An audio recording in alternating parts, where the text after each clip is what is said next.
Lahat tayo gusto natin magbago. At some point, lahat naman tayo gusto natin i-improve yung ibang area ng buhay natin. Whether it's financially, sa career, sa health, fitness, sa relationship. Kaso ang reality kasi, di ba, hindi siya madaling gawin. Pero paano ba talaga natin siya gagawin? Doing hard things, no matter how you feel, is one of the most valuable skills in life. So yung video na to, isi-share ko sa inyo kung ano yung natutunan ko sa book ni David Goggins na Can't Hurt Me. So sa mga hindi nakakilala kay David Goggins, si David Goggins is from US. So dati siyang Navy SEAL, ngayon motivational speaker, pero during nung younger days niya, nag-struggle din siya ng sobra. So na-abuse siya nung kabataan niya, overweight siya, obese, walang disiplina, walang direction yung buhay. Pero one day, nag-decide siya na gusto na niya magbago. So paano ba niya ginawa yun? Yun yung pag-uusapan natin sa video na to.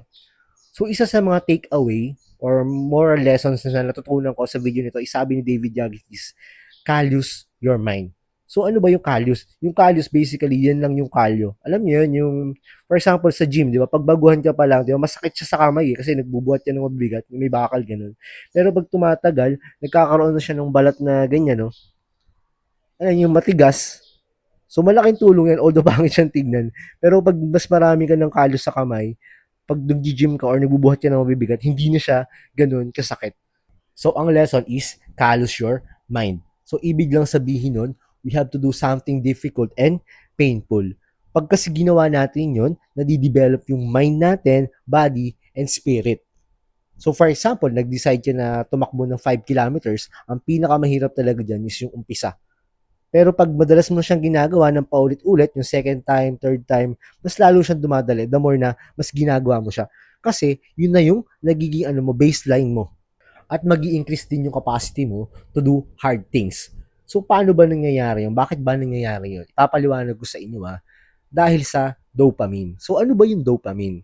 So yung dopamine is yung chemical na responsible para makaramdam tayo ng pleasure at motivation. Nag-i-spike yung dopamine kapag may ginagawa tayong bagay na gusto natin or something pleasurable. Kaya mas gusto natin ulitin yung bagay na yun. For example, pag naglalaro ka ng video games, nanonood ng TikTok o kaya naman nag scroll sa social media, natutuwa ka, nagugustuhan mo siya, nai-entertain ka.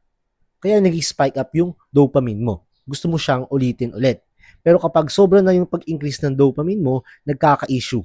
Kasi ang dopamine is may seesaw effect. Pagkatapos mag-spike, bumababa siya below baseline. Kaya nga pa nagbakasyon kayo ng mga friends mo, for example, nag-out of town kayo, nagpunta kayo ng beach. So, syempre, masaya yun, di ba? Nai-entertain ka, nagpa-party kayo. Pag ganun, nag-spike up yung dopamine mo. Ang problem, pagkayari ng bakasyon, bumalik na kayo sa normal, bumababa na siya. So, dyan mo na mararamdaman yung nakakatamad naman magtrabaho, wala ka na sa focus. Parang alam mo yun, gusto mo na lang mag-vacation ulit. Ang problema, kapag paulit-ulit mong ginagawa yung pleasure-seeking activities, unti-unti nawawala yung positive effect sa brain mo. Hindi na ganun kasaya tulad nung una, pero ini-expect mo pa rin na makukuha mo ulit yung fulfillment na ganun. Kaya gusto mong uulit-ulitin mo siya, di ba? Hanggang sa maging bad habit na to. Ito gusto kong tandaan mo. Pag nag-spike up yung dopamine mo through pleasure, ang laging kasunod niyan is pain. Alam natin yan, lahat tayo na-experience natin yan. Pag kumakain tayo ng junk food, di ba? Habang kumakain tayo, masarap siya, di ba? Yun, pleasure.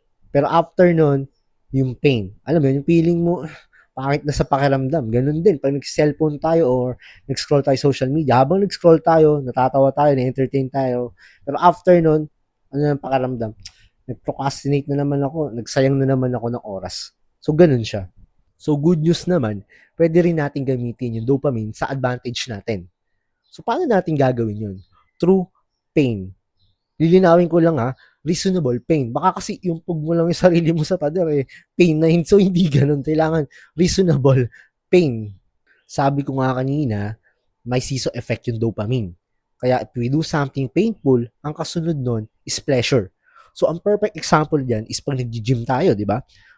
Habang nag-workout tayo, nag-gym tayo, hindi naman talaga masaya, hindi naman talaga pleasurable yung pakiramdam. Actually, napakahirap na nun Tapos, ngayon, summer pa, ang init-init, alam mo yung pakiramdam na yun.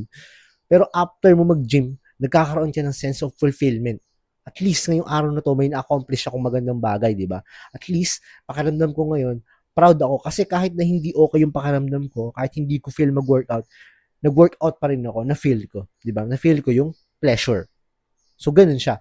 Pain, after nun, pleasure.